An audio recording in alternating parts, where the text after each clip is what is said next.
this journey of development, our four powerful engines are agriculture, MSME, investments, and exports.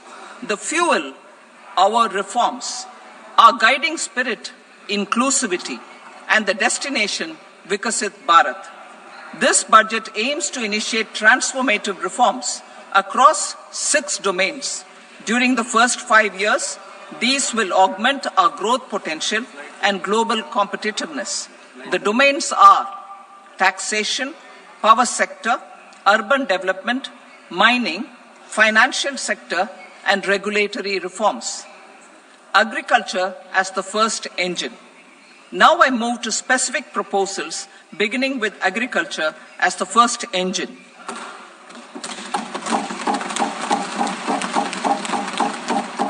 Prime Minister Dhan Dhanya Krishi Yojana, developing agri-districts program. Motivated by the success of the aspirational district Dhan Dhanya Krishi Yojana in partnership with states, through the convergence of existing schemes and specialized measures, the program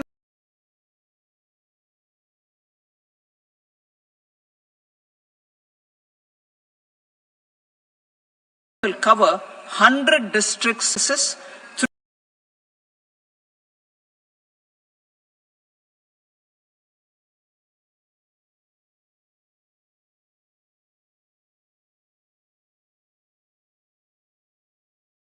augment post-harvest tool, 4. Improve irrigation facilities, and 5. Facilitate availability of long-term and short-term credit. This program is likely to help 1.7 crore farmers.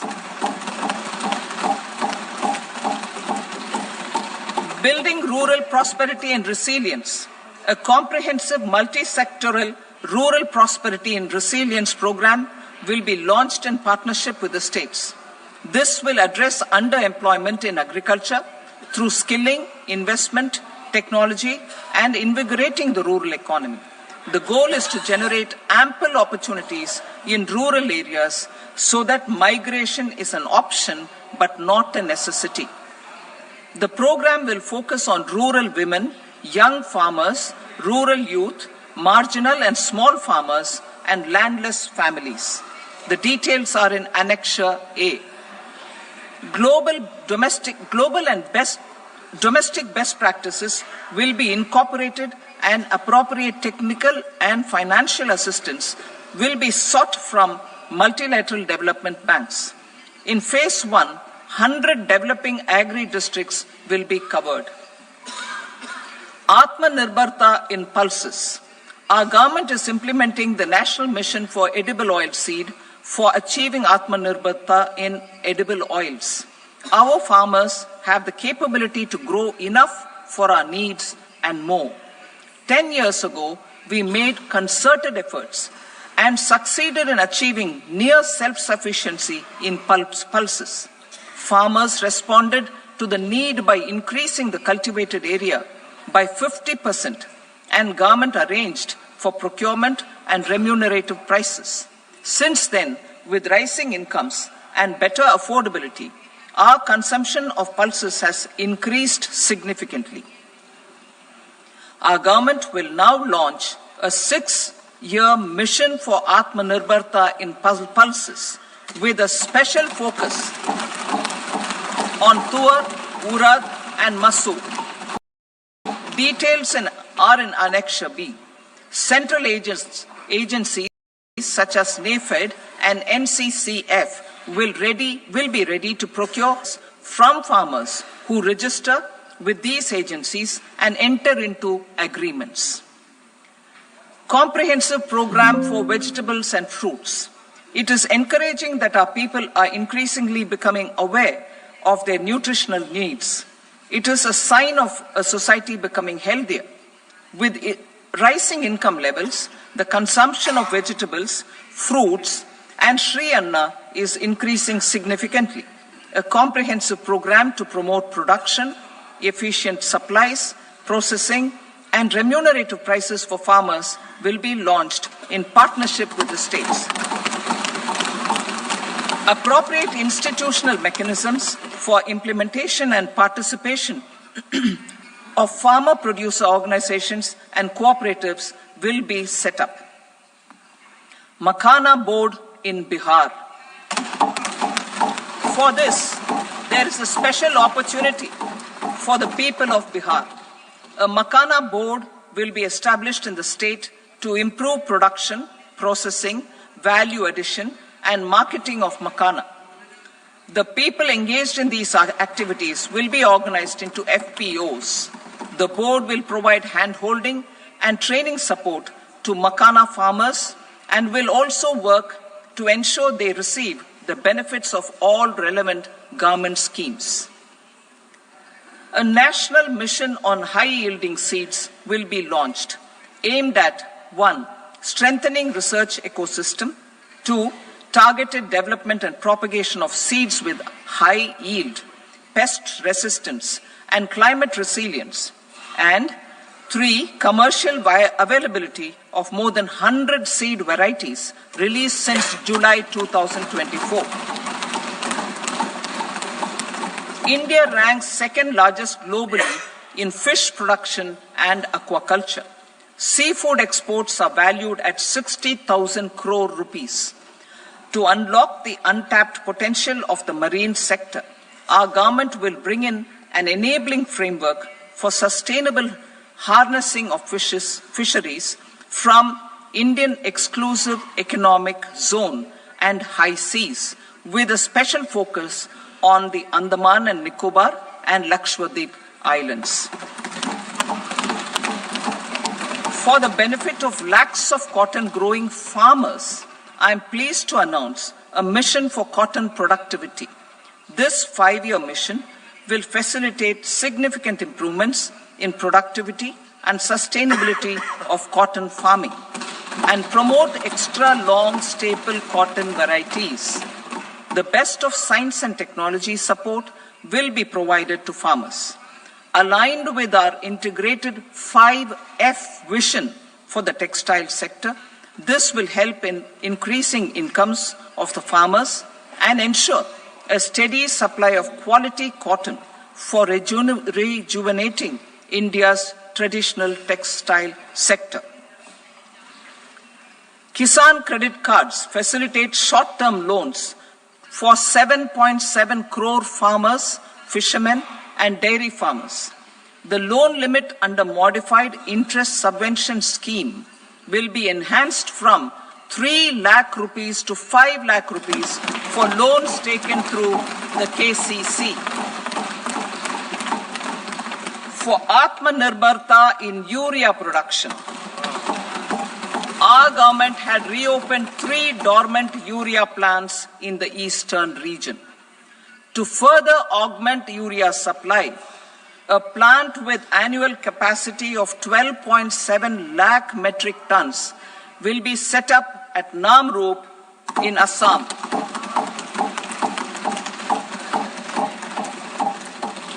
India Post, with 1.5 lakh rural post offices, complemented by the India Post Payment Bank and a vast network of 2.4 lakh Dak Sevaks, will be repositioned to act as a catalyst for the rural economy. Details are at Annexure C. India Post will also be transformed as a large public logistics organization. This will meet the rising needs of Vishwakarmas, new entrepreneurs, women, self-help groups, MSMEs, and the large business organizations. Our government will provide support to NCDC for its lending operations for the cooperative sector. MSMEs as the second engine.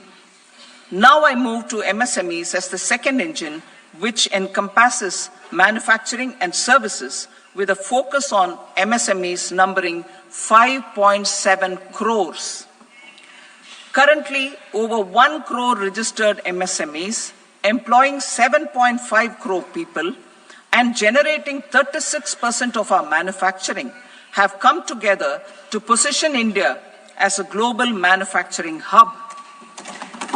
With their quality products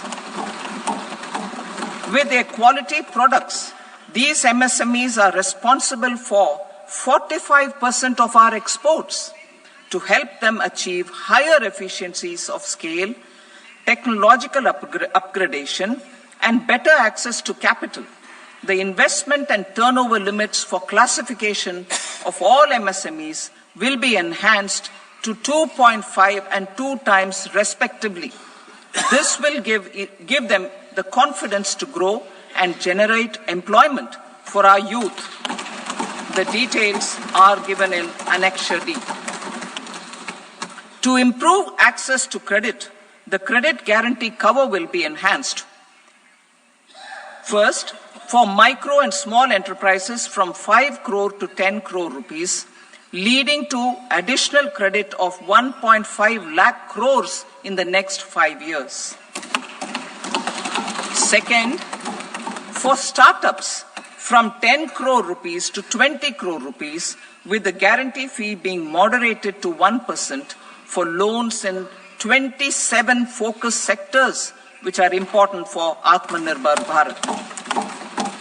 And for well-run exporter MSMEs, for term loans up to 20 crore rupees.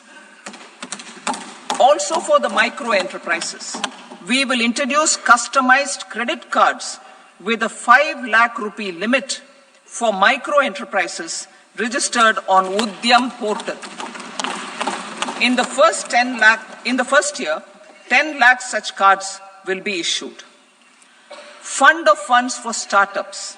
The alternate investment fund, AIFs, for startups have received commitments of more than 91,000 crores rupees. These are supported by the fund of funds set up with the Government of India's contribution of 10,000 crore rupees. Now, a new fund of funds with expanded scope and a fresh contribution of another 10,000 crore rupees will be set up.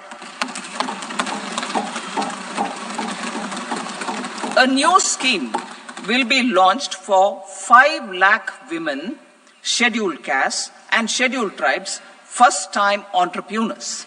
This will provide term loans up to 2 crore rupees during the next 5 years. The scheme will incorporate lessons from the successful Stand Up India scheme. Online capacity building for entrepreneurship and managerial skills will also be organized. Measures for labor-intensive sectors.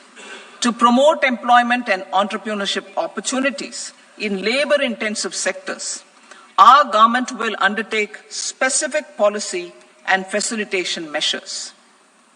To enhance the productivity, quality, and competitiveness of India's footwear and leather sector, a focused product scheme will be implemented. The scheme will support design capacity, component manufacturing, and machinery required for production of non-leather quality footwear, besides the support for leather footwear and products. The scheme is expected to facilitate employment for 22 lakh persons, generate over 4 lakh crore rupees, and exports of over 1.1 lakh crore rupees.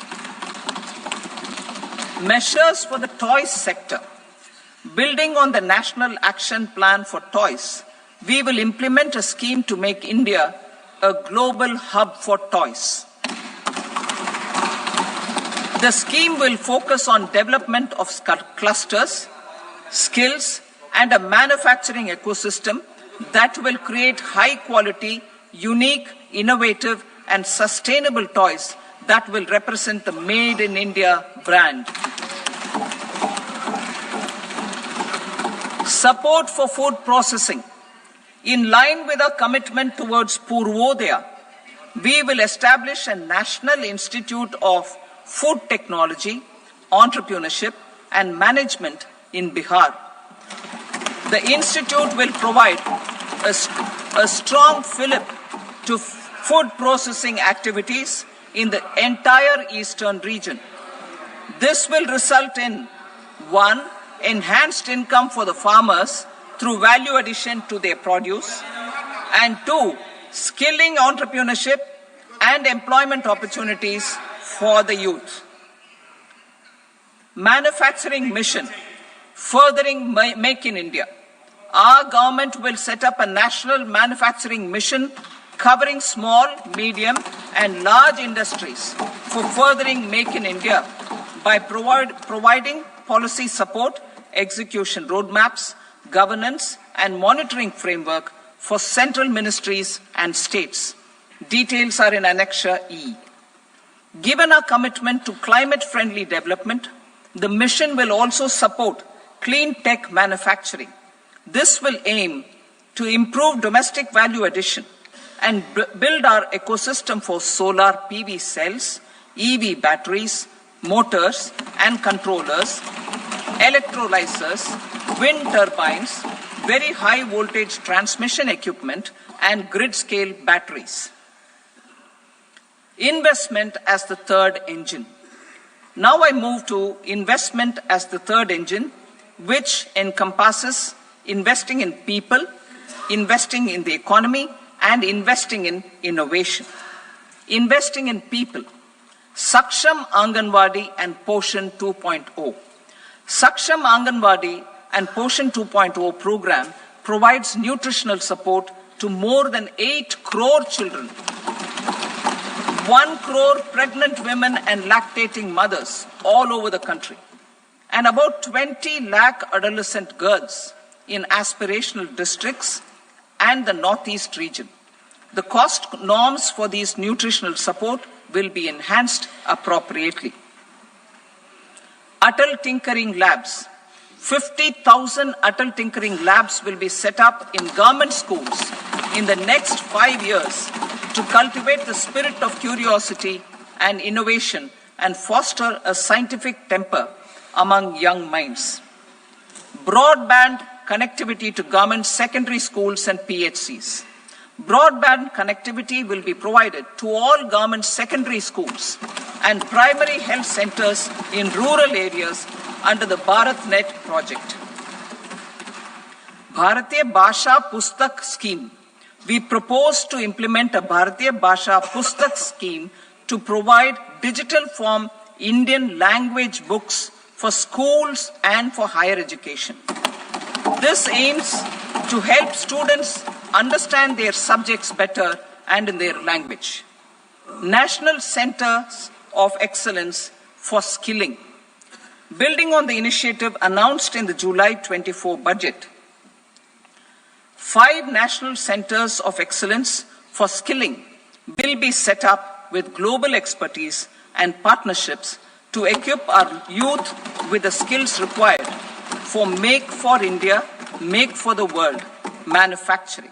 The partnership will cover curriculum design, training of trainers, and a skills certification framework and periodic reviews. Expansion of capacity in IITs. Total number of students in 23 IITs has increased 100% from 65,000 to 1.35 lakh in the past 10 years.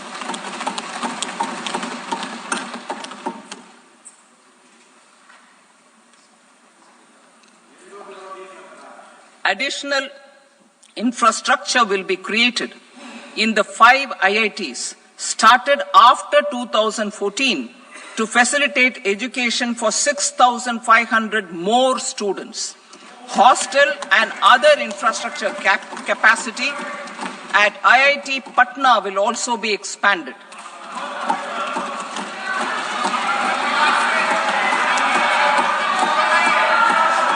Center of Excellence.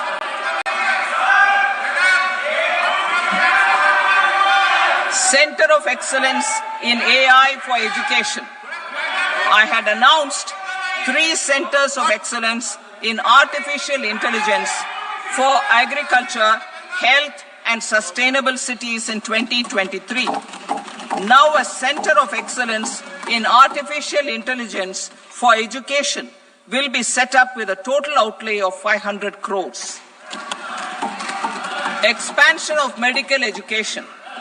Our government has added almost 1.1 lakh undergraduate and postgraduate medical education seats in 10 years, an increase of 130%. In the next year, 10,000 additional seats will be added in medical colleges and hospitals towards the goal of adding 75,000 seats in the next 5 years. Daycare cancer centers in all district hospitals. Our government will facilitate setting up of daycare cancer centers in all district hospitals in the next 3 years. 200 centers will be established in 25-26 itself. Strengthening urban livelihoods. Our government has been giving priority to assisting urban poor and vulnerable groups. A scheme for socio-economic upliftment of urban workers will be implemented to help them improve their incomes, have sustainable livelihoods, and a better quality of life. PM Swanidhi scheme has benefited more than 68 lakh street vendors, giving them respite from high-interest informal sector loans. Building on this success, the scheme will be revamped with enhanced loans from banks, UPI-linked credit cards with 30,000 rupees limit, and capacity building support. Social Security Scheme for welfare of online platform workers. Gig workers of online platforms provide great dynamism to the new age services economy. Recognizing their contribution, our government will arrange for their identity cards and registration on the e-Shram portal. They will be provided healthcare under PM Jan Arogya Yojana.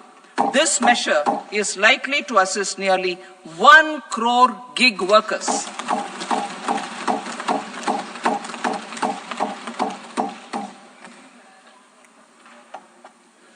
Investing in the economy.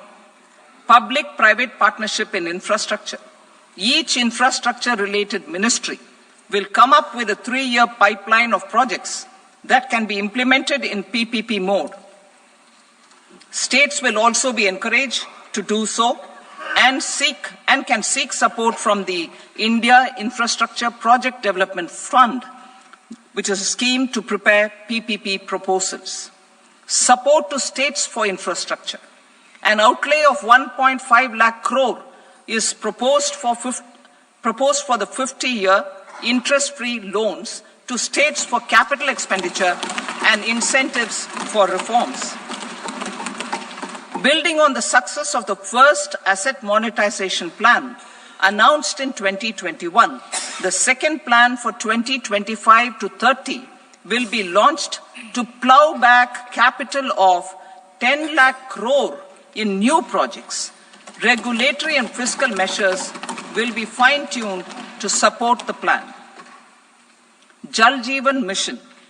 Since 2019, 15 crore households representing 80% of India's rural population have been provided access to portable tap water connections. To achieve 100% coverage, I am pleased to announce the extension of this mission until 2028 with an enhanced total outlay. The mission's focus will be on the quality of infrastructure and O&M of rural piped water supply schemes through Jan Bhagidari. A separate MOU or separate MOUs will be signed with the states and union territories to ensure sustainability and citizen-centric water services delivery. Urban sector reforms. Building on the July budget, creative redevelopment of cities and for water and sanitation purposes announced in the July budget.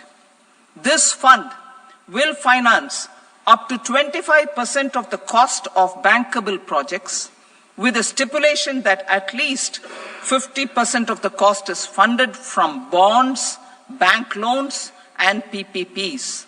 An allocation of 10,000 crore is proposed in 2025-26. Power sector reforms. We will incentivize electricity distribution reforms and augmentation of intra-state transmission capacity by states. This will improve financial health and capacity of electricity companies. Additional borrowing of 0.5% of GSDP will be allowed to states contingent on these reforms. Nuclear energy mission for Vikasit Bharat. Development of at least 100 gigawatt of nuclear energy by 2047 is essential for our energy transition efforts. For an active partnership with the private sector towards this goal, amendments to the Atomic Energy Act and the Civil Liability for Nuclear Damage Act will be taken up. A nuclear energy mission for research and development of small modular reactors with an outlay of 20,000 crore will be set up. At least 5 indigenously developed small modular reactors will be operationalized by 2033.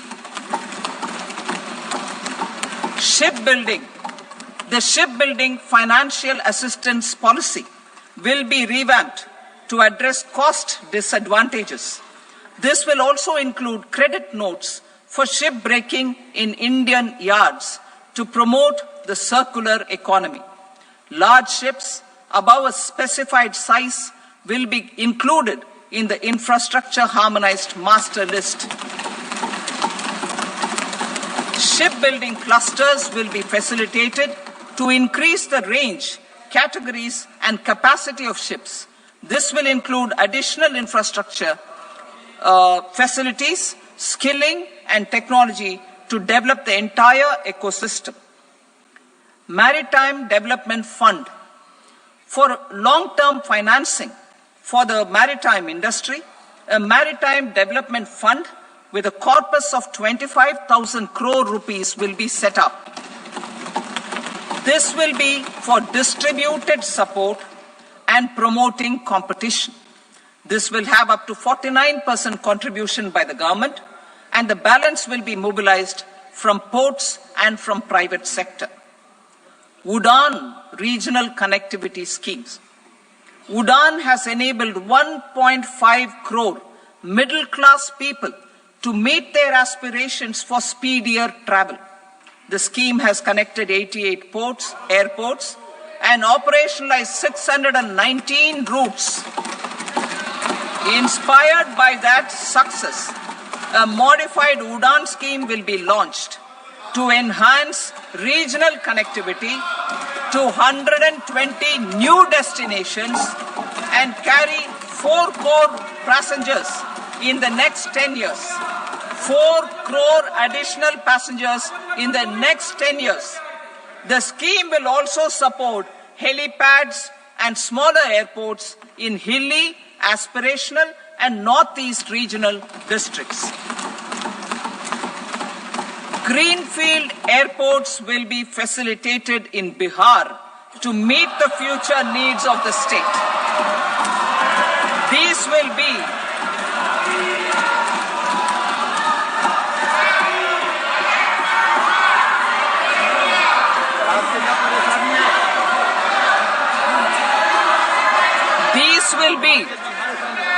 These will be in addition to the expansion of the capacity of Patna Airport and a brownfield airport in Beta. Western Kosi Canal project in Mithilanchal. Financial support will be provided for the Western Kosi Canal ERM project, benefiting a large number of farmers, cultivating over 50,000 hectares of land in the Mithilanchal region of Bihar. Mining sector reforms.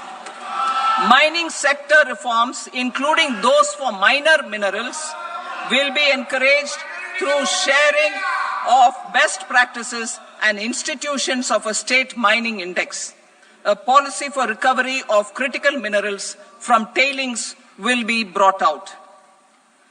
Under the special window for affordable and mid-income housing, SWAMI, 50,000 dwelling units in stressed housing projects have been completed and keys handed over to home buyers. Another 40,000 units will be completed in 2025, further helping middle-class families who are paying EMIs on loans taken for apartments while also paying rent for their current dwellings.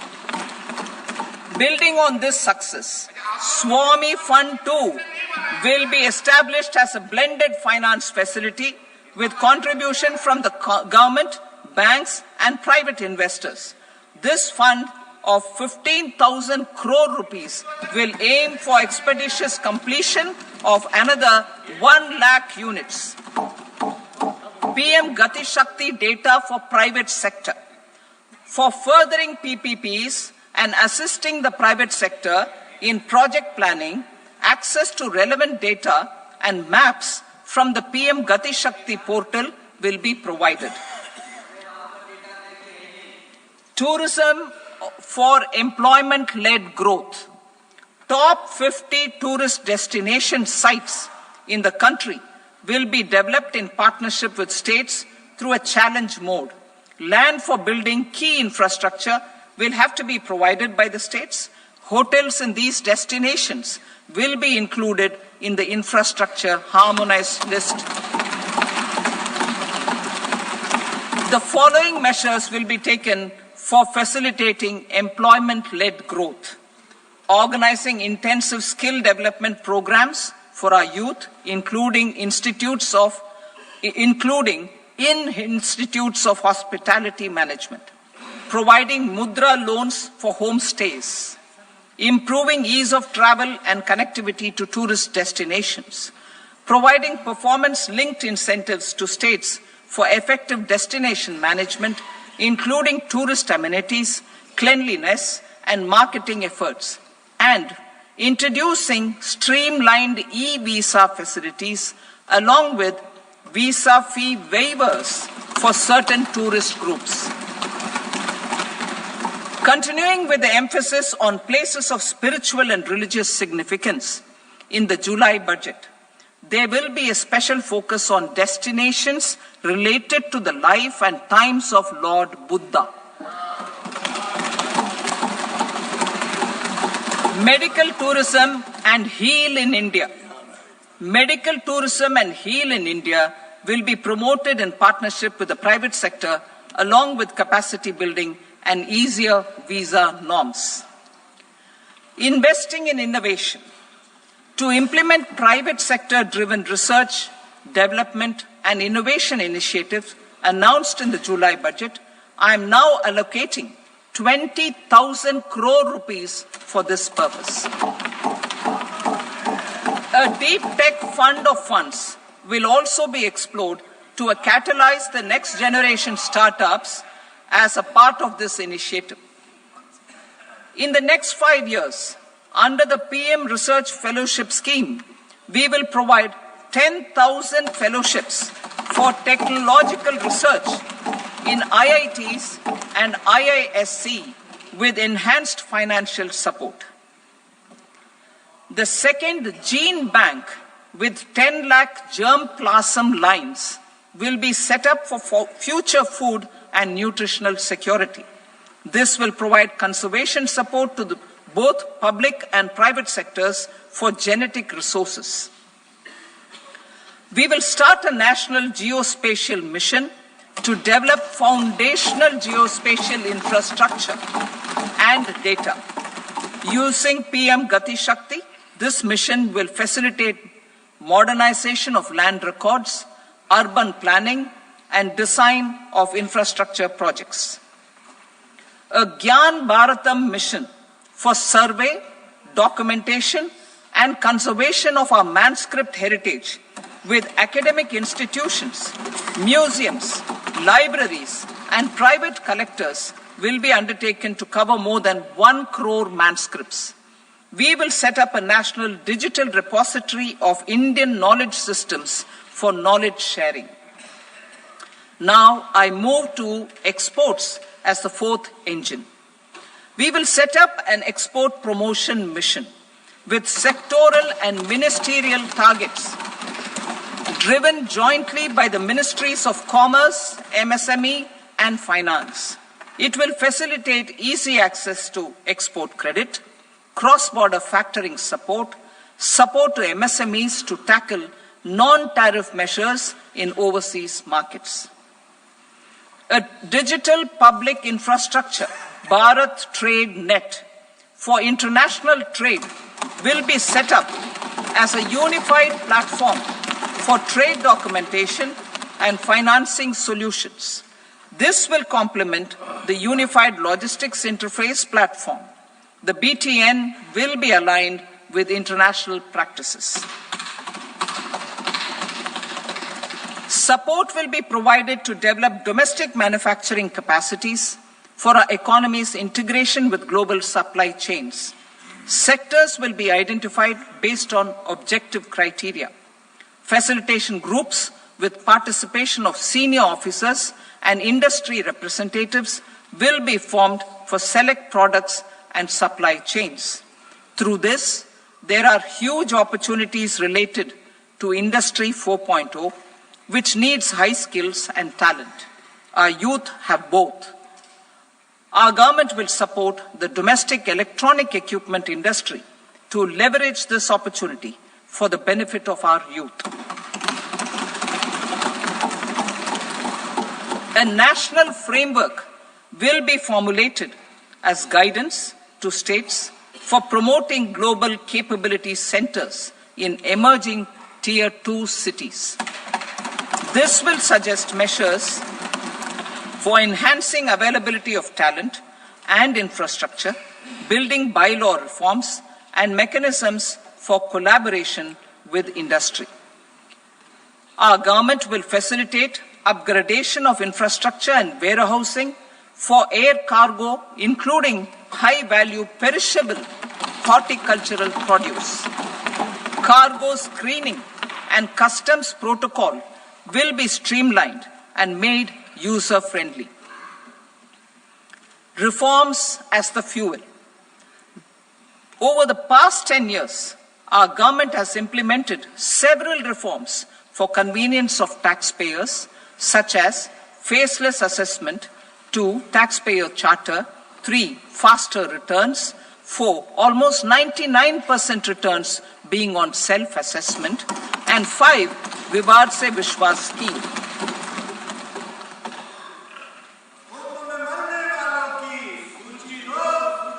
Continuing these efforts, I reaffirm the commitment of the tax department to trust first, scrutinize later. I also propose to introduce the new income tax bill next week.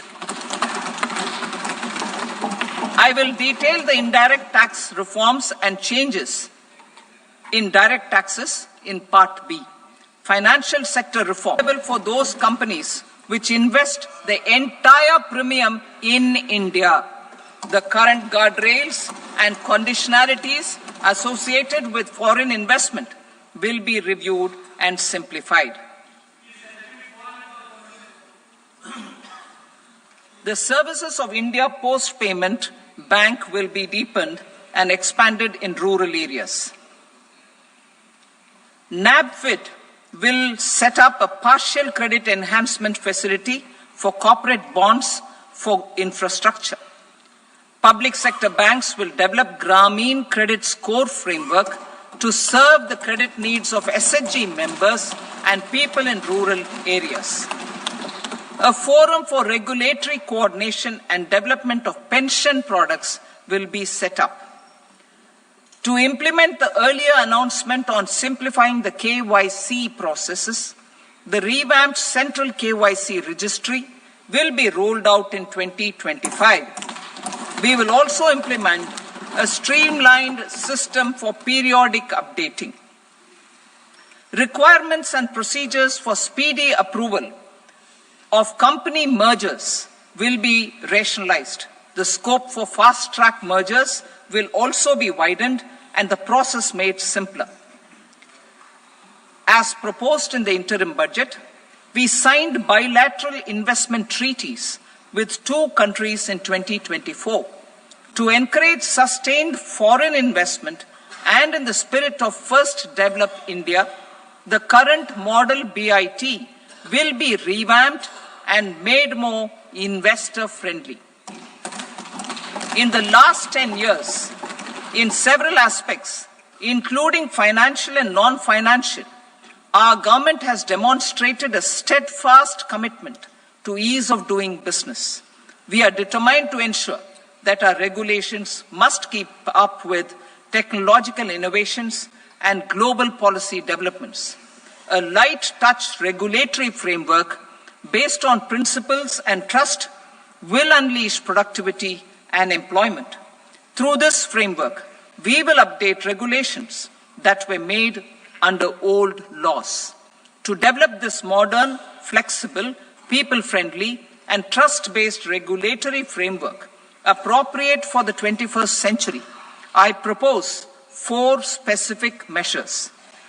A high-level committee for regulatory reforms will be set up for a review of all non-financial sector regulations, certifications, licenses, and permissions.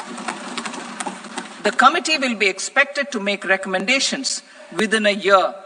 The objective is to strengthen trust-based economic governance and take transformational measures to enhance ease of doing business, especially in matters of inspection and compliances. States will be encouraged to join in this endeavor. An investment friendliness index of states will be launched in 2025 to further the spirit of competitive, cooperative federalism.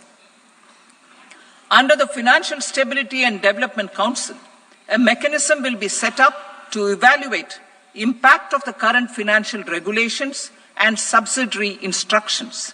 It will also formulate a framework to enhance their responsiveness and development of the financial sector. In the Jan Vishwas Act 2023, more than 180 legal provisions were decriminalized. Our government will now bring up the Jan Vishwas Bill 2.0 to decriminalize more than 100 provisions in various laws. I now move to fiscal policy. In the July budget, I had committed to staying the course for fiscal consolidation. Our endeavor will be to keep the fiscal deficit each year such that central government debt remains on a declining path as a percentage of the GDP. The roadmap for the next 6 years has been detailed in the FRBM statement. Revised estimates for 2024-25. The revised estimate of the total receipts other than borrowings is 31.47 lakh crore rupees, of which the net tax receipts are 25.57 lakh crore rupees. The revised estimate of the total expenditure is 47.16 lakh crore rupees, of which the capital expenditure is about 10.18 lakh crore rupees. The revised estimate of the fiscal deficit is 4.8% of the GDP. Budget estimates for 25-26. Coming to 25-26, the total receipts other than borrowings and total expenditure are estimated at 34.96 lakh crore rupees and 50.65 lakh crore rupees respectively. The net tax receipts are estimated at 28.37 lakh crore rupees. The fiscal deficit is estimated to be 4.4% of GDP. To finance the fiscal deficit, the net market borrowings from dated securities are estimated at 11.54 lakh crore. The balance financing is expected to come from small savings and other sources. The gross market borrowings are estimated at 14.82 lakh crore rupees. I will now move to Part B. Indirect taxes. My proposals relating to customs aim to rationalize tariff structure and address duty inversion. These will also support domestic manufacturing and value addition, promote exports, facilitate trade, and provide relief to common people. Rationalization of customs tariff structure for industrial goods. As a part of comprehensive review of customs rate structure announced in July 2024 budget, I propose to 1. Remove 7 tariff rates. This is over and above the 7 tariff rates removed in 23-24 budget. After this, there will be only 8 remaining tariff rates, including 0 rate. 2. Apply appropriate cess to broadly maintain effective duty incidence, except on a few items where such incidence will reduce marginally. 3. Levy not more than 1 cess or surcharge. Therefore, I propose to exempt social welfare surcharge on 82 tariff lines that are subject to a cess. I shall now take up sector-specific proposals. To provide relief to patients, particularly those suffering from cancer, rare diseases, and other severe chronic diseases, I propose to add 36 life-saving drugs and medicines to the list of medicines fully exempted from basic custom duty.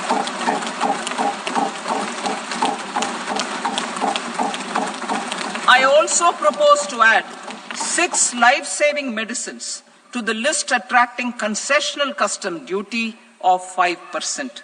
Full exemption and concessional duty will also respectively apply on the bulk drugs for manufacture of the above. Specified drugs and medicines under patient assistance programs run by the pharmaceutical companies are fully exempt from BCD, provided the medicines are supplied free of cost to the patients. I propose to add 37 more medicines along with 13 new patient assistance programs. Support to domestic manufacturing and value addition. Critical minerals. In the July 2024 budget, I had fully exempted BCD on 25 critical minerals that are not domestically available.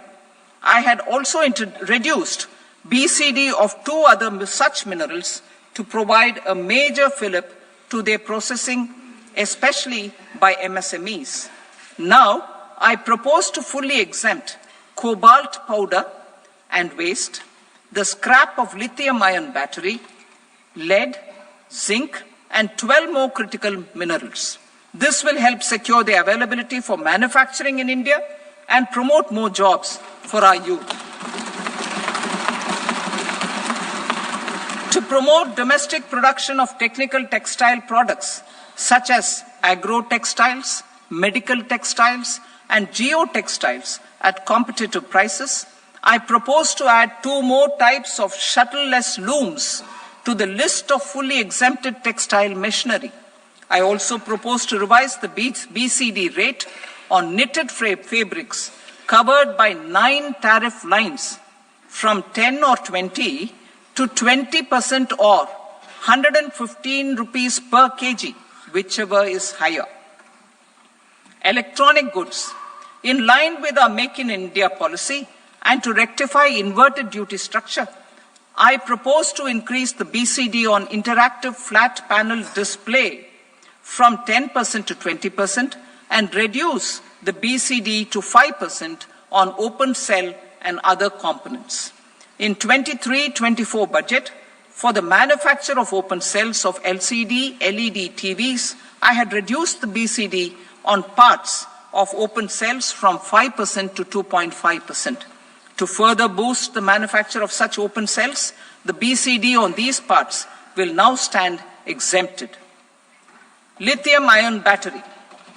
To the list of exempted capital goods, I propose to add 35 additional capital goods for EV battery manufacturing and 28 additional capital goods for mobile phone battery manufacturing.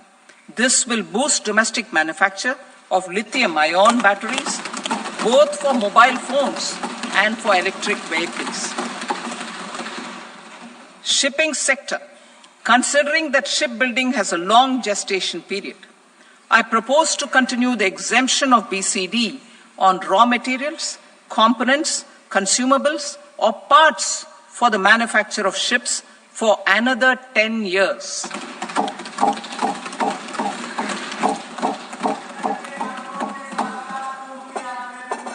I also propose the same dispensation for shipbreaking to make it more competitive.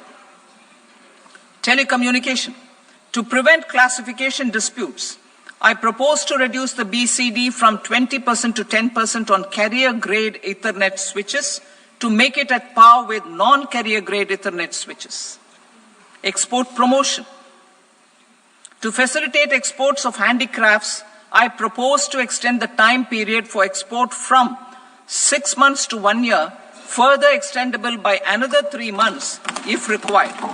I also propose to add 9 items to the list of duty-free inputs. Leather sector. I propose to fully exempt BCD on wet blue leather to facilitate imports for domestic value addition and employment. I also propose to exempt crust leather from 20% export duty to facilitate exports by small tanners. Marine products. To enhance India's competitiveness in the global seafood market, I propose to reduce BCD from 30% to 5% on frozen fish paste, surimi, for manufacture and export of its analog products. I also propose to reduce BCD from 15% to 5% on fish hydrolysates for manufacture of fish and shrimp feed. In July 2024 budget, to promote development of domestic MROs for aircraft and ships, I had extended the time limit for export of foreign origin goods that were imported for repairs from 6 months to 1 year and further extendable by 1 year. I now propose to extend the same dispensation for railway goods. Time limit for provisional assessment. Presently, the Customs Act 1962 does not provide any time limit to finalize provisional assessments, leading to uncertainty and cost to trade. As a measure of promoting ease of doing business, I propose to fix a time limit of 2 years, extendable by a year, for finalizing the provisional assessment. I propose to introduce a new provision that will enable importers or exporters, after clearance of goods, to voluntarily declare material facts and pay duty with interest but without penalty. This will incentivize voluntary compliance. However, this will not apply in cases where department has already initiated audit or investigation proceedings. For industry to better plan their imports, I propose to extend the time limit for the end use of imported inputs in the relevant rules from 6 months to 1 year.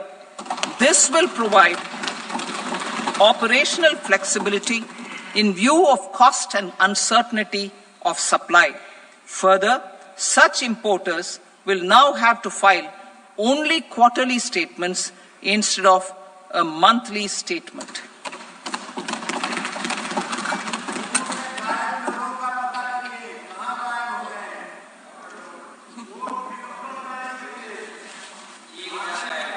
I now come to my direct tax proposals.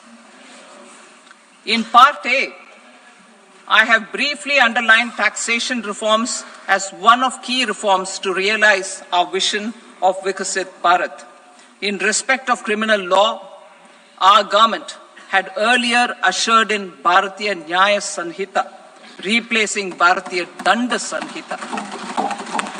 I am happy to inform this August House and the country that for new income tax bill, will carry forward the same spirit of Nyaya in its drafting as well. The new bill will be clear and direct in text, with close to half of the present law in terms of both chapters and words. It will be simple to understand for taxpayers and tax administrators, leading to tax certainty and reduced litigation. Reforms, however, are not a destination. They are means to achieve good governance for our people and economy. Providing good governance primarily involves being responsive. The Tirukural captures this in verse 542, which reads, "Vaanokki vaazhum ulagallam, mannavan kol nokki vaazhum kudi." Meaning, just as the living beings live expecting rains, citizens live expecting good governance. Our government is committed to keeping an ear to the ground and a finger on the pulse and responding while balancing our national building efforts. Nation building efforts. The following measures will detail just how our government will, under the guidance of PM Modi, has taken steps to understand and address. I repeat that sentence, sir. The following measures will detail just how our government, under the guidance of PM Modi, has taken steps to understand and address the needs voiced by our citizens. My tax proposals are guided by this spirit. The objectives of my proposals are as follows. Personal income tax reforms with special focus on middle class. Rationalization of TDS and TCS for easing difficulties. Encouraging voluntary compliance. Reducing compliance burden. Ease of doing business, employment and investment. I will come to my proposal on personal income tax towards the end. TDS and TCS, rationalization for easing difficulties. I propose to rationalize tax deduction at source, TDS, by reducing the number of rates and thresholds above which TDS is deducted. Further, threshold amounts for tax deduction will be increased for better clarity and uniformity. The limit for tax deduction on interest for senior citizens is being doubled from the present 50,000 rupees to 1 lakh rupees. Similarly, the annual limit of 2.40 lakh rupees for TDS on rent is being increased to 6 lakh rupees. This will reduce the number of transactions liable to TDS, thus benefiting small taxpayers receiving small payments. The threshold to collect tax at source, the TCS, on remittances under RBI's liberalized remittance scheme, the LRS, is proposed to be increased from 7 lakh to 10 lakhs. I also propose to remove TCS on remittances for education purposes, where such remittances is out of a loan taken from a specified financial institution.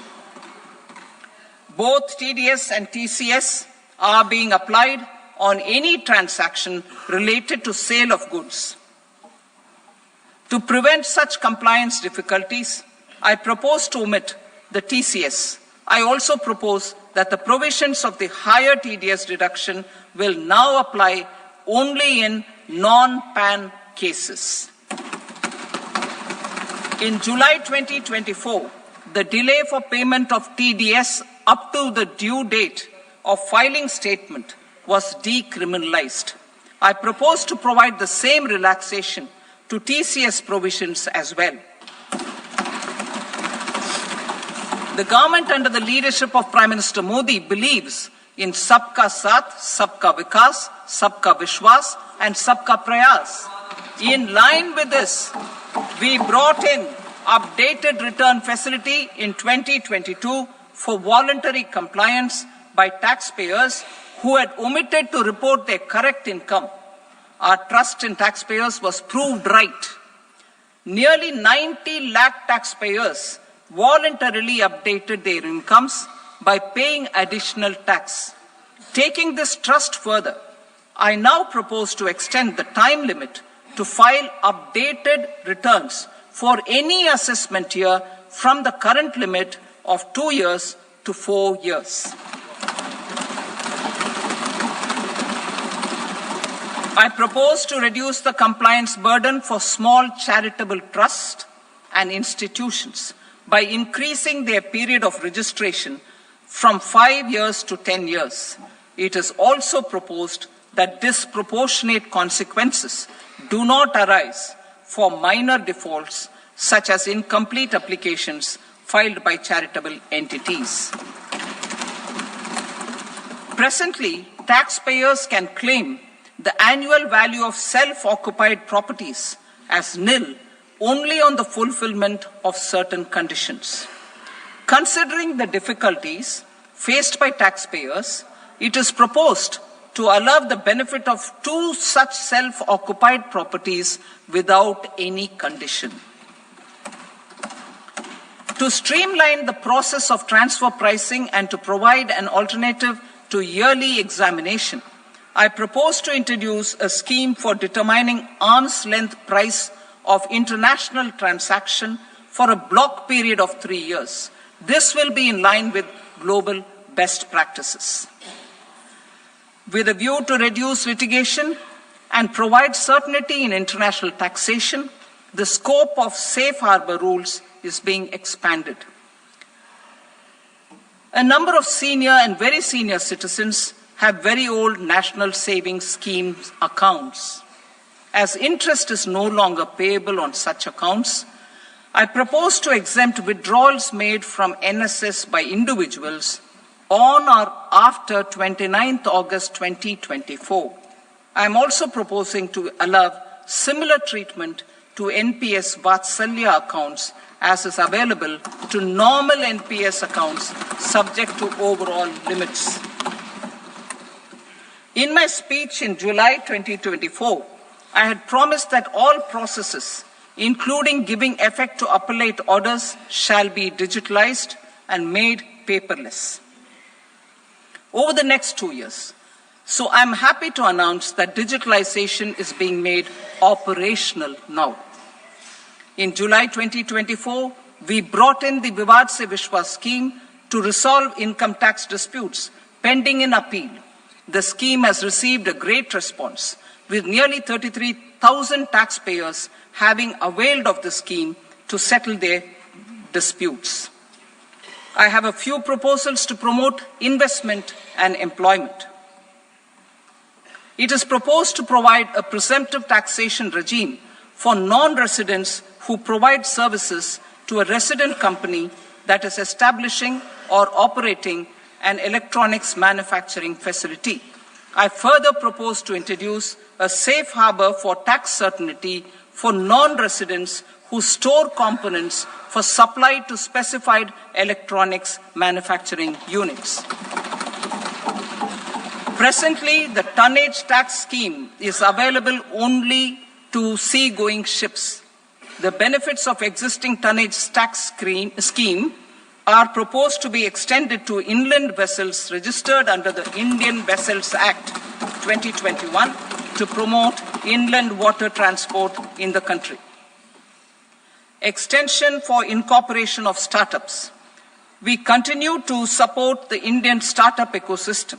I propose to extend the period of incorporation by 5 years to allow the benefit available to startups which are incorporated before 1/4/2030.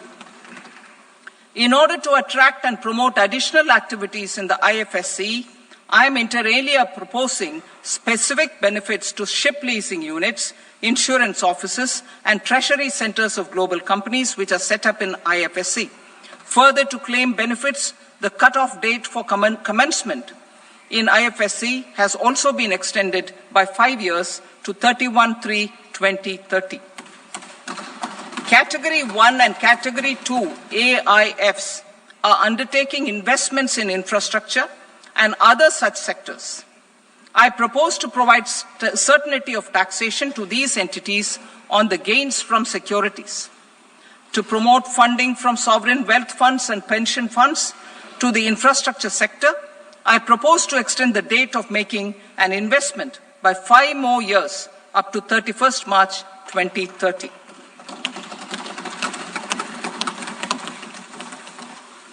Personal income tax reforms with special focus on middle class.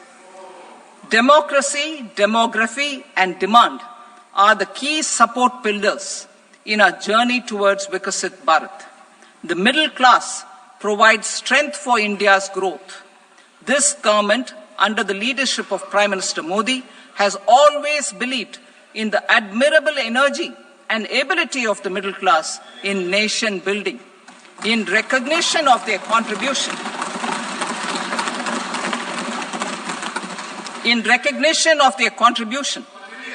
we have periodically reduced their tax burden. Right after 2014, the nil tax slab was raised to 2.5 lakhs of rupees, which was further raised to 5 lakh rupees in 2019 and to 7 lakh rupees in 2023. This is reflective of our government's trust on the middle class taxpayers. I am now happy to announce that there will be no income tax payable up to income of 12 lakh rupees.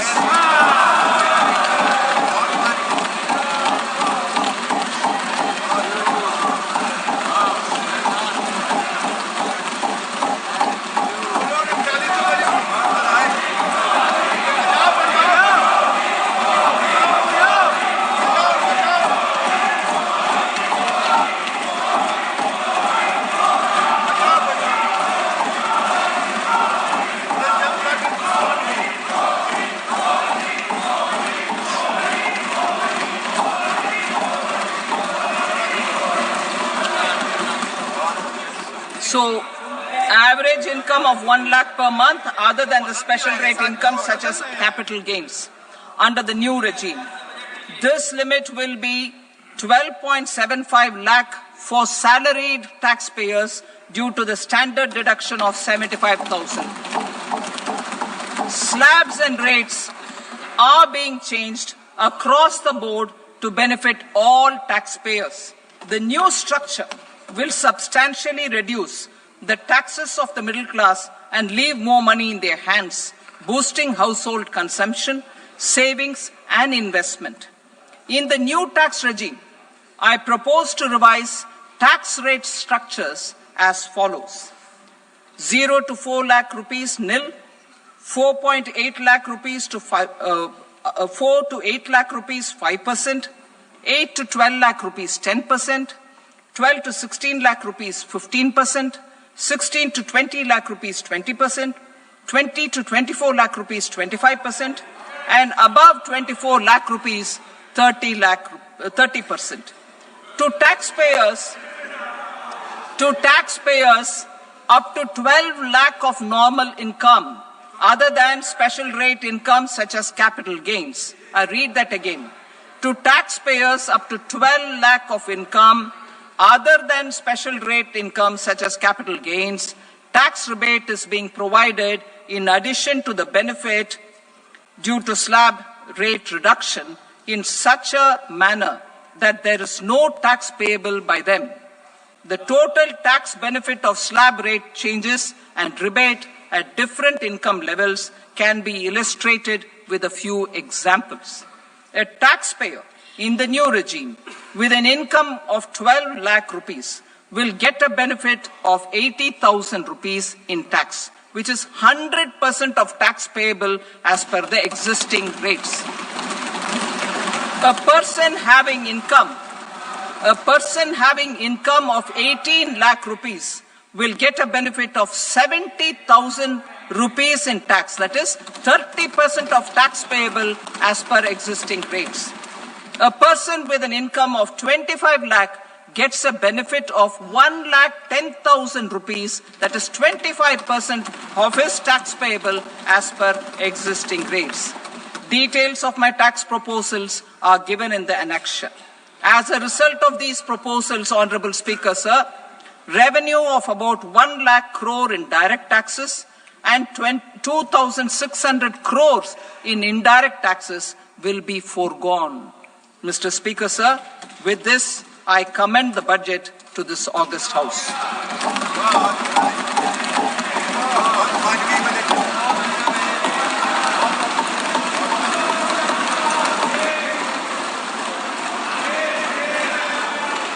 Item number 2, Srimati Nirmala Sitharaman. Sir, with your permission, I rise to lay on the table the following statements under Section 3(1) of the Fiscal Responsibility and Budget Management Act 2003. Medium-term fiscal policy cum fiscal policy strategy statement and macroeconomic framework statement. Item number 3, Srimati Nirmala Sitharaman. Sir, with your permission, I rise to move for leave to introduce the Finance Bill 2025. प्रश्न ये है कि विधेयक को पुनर्स्थापित करने की अनुमति प्रदान की जाए। जो सदस्य इसके पक्ष में हाँ कहें, जो सदस्य विरोध में ना कहें। मेरे विचार में निर्णय हाँ वालों के पक्ष में हुआ, हाँ वालों के पक्ष में अनुमति प्रदान की जाती है। माननीय मंत्री जी, अब विधेयक को पुनर्स्थापित करें। Sir, I introduce the bill. Thank you. सभा की कार्रवाई सोमवार दिनांक 3 फरवरी 2025 को प्राप्त 11 बजे तक के लिए स्थगित की जाती है।